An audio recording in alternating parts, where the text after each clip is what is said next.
Yo, what's going on, you guys? It's your boy Ben Mahari here, represent Mahari Nation Sports Podcast.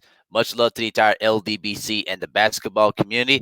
Happy Mother's Day to all the mothers out there in the world, and particularly my mom as well, who's been raising me all her life, though, man. So, raising me all 27 years and still going strong, though, man. So, much salute to all the mothers all over the world and this country, too, man.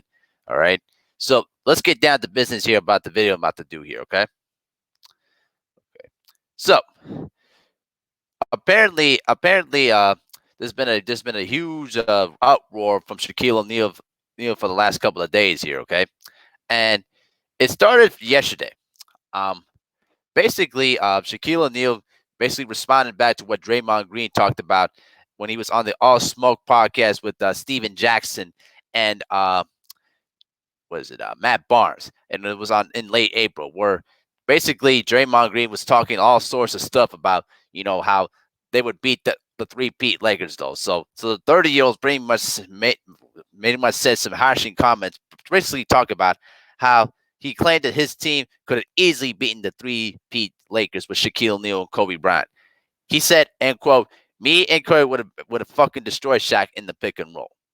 Now, we all know how Draymond Green likes to, talk a lot of junk and sometimes to the point of being very, very disrespectful to a lot of legends and a lot of players that have paid respects to the game. You know what I mean? Now, you know that Shaquille O'Neal was not going to take this line down. So, with much delight, Shaquille O'Neal did not back down from it. So, when he was on a recent episode on the Big Podcast with Shaq, basically the four-time champion basically exposed to Green's comments with Steven Jackson, who was basically the host of the All Smoke podcast. He goes like this, end quote, "Listen, I like Draymond. I like guys that voice their opinion, and I like the way he plays. You know what I mean?" And then also he goes on and says, speaking about his Warriors team, he goes, end quote, "In our era, they would have been the sixth or the seventh seed." He mentioned about the Utah Jazz and the San Antonio Spurs and the Sacramento Kings, all of those teams during that era that played in the early 2000s. And when he was reflecting about the mighty blocks that he said, "Draymond, what you got 3 wings? I'll let that go." But then again, that's his opinion.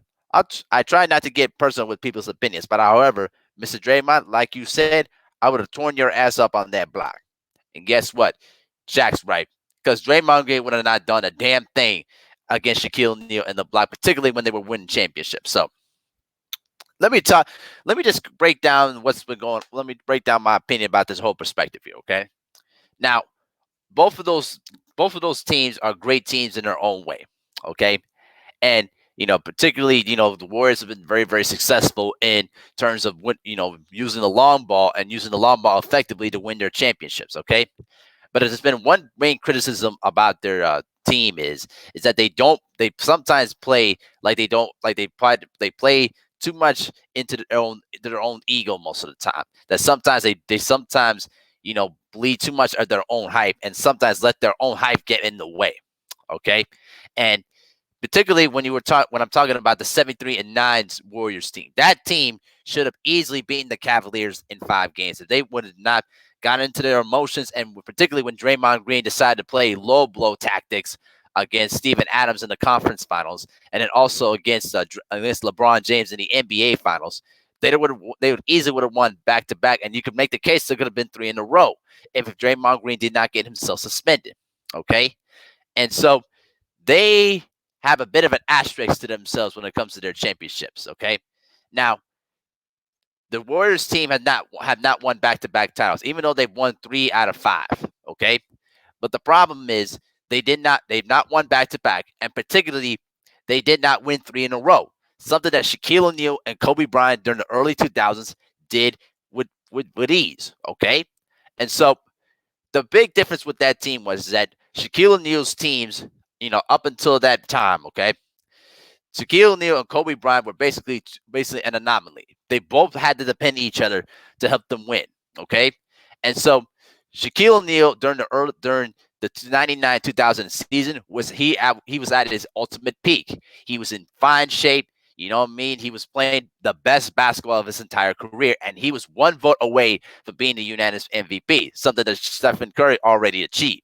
Okay, and The problem with that Warriors team was that they would have had nightmare problems with Shaquille O'Neal on the block because com- Shaq comprises so much double teams on your defense. And Shaquille O'Neal during that time was a better passer out of the post than you could say the rest of the Warriors centers combined. Okay. And also, he was so good at basically sprinting down the floor, running into the middle of the lane, posting inside. And then basically, when Kobe Bryant, Derek Fisher, or even Rick Fox threw the ball to him, Shaq was so close to the basket. He got his man sealed. There was nothing you could do to stop him. He was going to score every single time. You understand what I'm saying? Because the Warriors during their championship runs had not confronted against a center with the dominance of a Shaquille O'Neal. And Kobe Bryant, rest in peace to Kobe Bryant. Kobe Bryant was particularly Afro Kobe and could do a lot of things during that period of time. He was more fine tuned as he got older. But when I'm talking about athletic Kobe, big Kobe that made the first team all league defense his first time around and made it consecutive years, okay? Kobe Bryant would have easily had his way against Klay Thompson. And I'm going to tell you why. Because Klay Thompson, as good as he is, he's one of the all-time greatest shooters in the history of the game. I'm not disrespecting him at all, whatsoever. He would have had nightmare problems with Kobe Bryant because Kobe could do a lot more things that Klay Thompson has never seen before. Because Kobe could post, he could create his own shot, and he didn't have to rely on the three-point shot. He used the mid-range jump shot to complete effectiveness, I should say. All right. And particularly when Kobe Bryant was able to face you up and basically shoot over the top of you. All right. And he was good at the quick dribble pull up game. I mean, he was pretty much at that particular point, a complete player with athleticism and skill wise. You understand what I'm saying? And plus, the Lakers played in the same triangle offensive system that the Chicago Bulls did during the 90s. Okay. But the big difference was that Shaquille O'Neal created more matchup problems because when you put the ball into the post with the movement in the triangle offense, it created much more matchups and a lot of different movements, that would confuse the defense. Okay, so I don't think. Listen, I think that the Warriors would have had a difficult time defending against a triangle offense, and plus, Shaq easily would have destroyed their front line and get them in foul trouble because the Warriors, their weakness is their interior. They had nobody that could defend Shaquille O'Neal 1-on-1. And if you let's say you put JaVale McGee or DeMarcus Cousins against Shaq would have easily destroyed them without even trying. It would have been the easiest work of all easy works. All right, so although Draymond Green did have maybe a point about this, that Shaquille O'Neal does get hurt on pick and roll plays. And I will tell you that, Shaq in his history has had trouble guarding against pick and roll players, but particularly against centers that can shoot the basketball. Now, the problem with Draymond Green's initial statement is that Draymond Green is not a consistent shooter. So why would Shaquille O'Neal need to guard you all the way out in the perimeter, knowing that you can't even make 2 threes in a row? All right. And you never even averaged about at least 20 points per game throughout your entire career. So why would Shaq waste his time guarding you out there? Because we got to remember, during their three-peat years, Shaquille O'Neal guarded Arvydas Sabonis, even though he was old at that time with knee injuries, but he still had a three-point shot that he would consistently make, and Shaq had to literally guard him out there. All right. He also had to defend against, Vlade Divac, who had a mid-range jumper too that Shaq had to defend as well. And then David Robinson. David Robinson also had a mid-range jumper that he has to contend with too. So he had to go up against centers that had ability to shoot the ball from the perimeter. Draymond Green has no perimeter jump shot. All right. The only thing he's good at is maybe he's a streaky shooter that could go on a good streak, but he's not a consistent shooter. So the thing is, they would have just laid off at Draymond Green and said, yeah, go ahead and shoot it anytime you want. Go ahead and shoot as much as you want because we don't believe that you can make 4 threes in a row while we keep your best shooters away from the ball. That's what the Lakers would have done. They would have done a great job of making Steph Curry bring the ball up the court and pressure him all over the floor. Now, at least still, I would say that Derek Fisher, a younger Derek Fisher, would have had maybe a slim chance against Curry. But even with Curry's crossover moves and things of that sort, they would have easily trapped him and make him give up the basketball. I mean, just watch what they did to Allen Iverson during the finals. Now, sure, Allen Iverson had his numbers, because he was the MVP. He was basically an all-time great. But they made him work. They made him work through screens. They challenged him. They basically guarded. They fronted him. They made him uncomfortable anytime he tried to catch the ball. And when he did catch the ball, he would be confronted by double teams. Now it would be a little bit different because you would have Klay Thompson to deal with too, a guy that you could kick it out and throw it to the four open threes. But Kobe Bryant would have easily taken away, Klay Thompson's ability to shoot the ball, because one thing that Klay Thompson does not do very well is that he doesn't take you off the dribble and attack you. He's not the type of guy that's going to take you off the dribble and create his own shot. He's basically a catch and shoot type of player. That's particularly what he was, and he's very consistent with it. So both of those teams had different ways of, confronting against each other. But if I had to choose one team that I'm going to go with, I'm going with, Shaquille O'Neal and Kobe Bryant during the early 2000s, because they were perfect to what they were together, and they would have had all sorts of counters to what the Warriors can do. So, Draymond Green, always like to talk his garbage and things of that sort.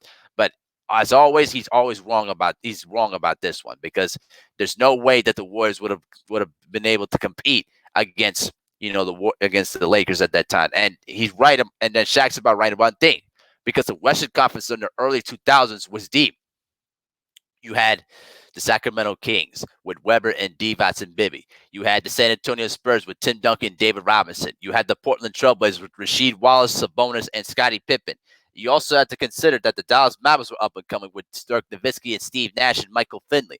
You also had the Minnesota Timberwolves with Kevin Garnett. Even though they were not as, they were a 6th or 5th seed at best, they were still a team that always gave you problems, because they were always one of the top 5, top 10 highest scoring teams in the NBA during that period too.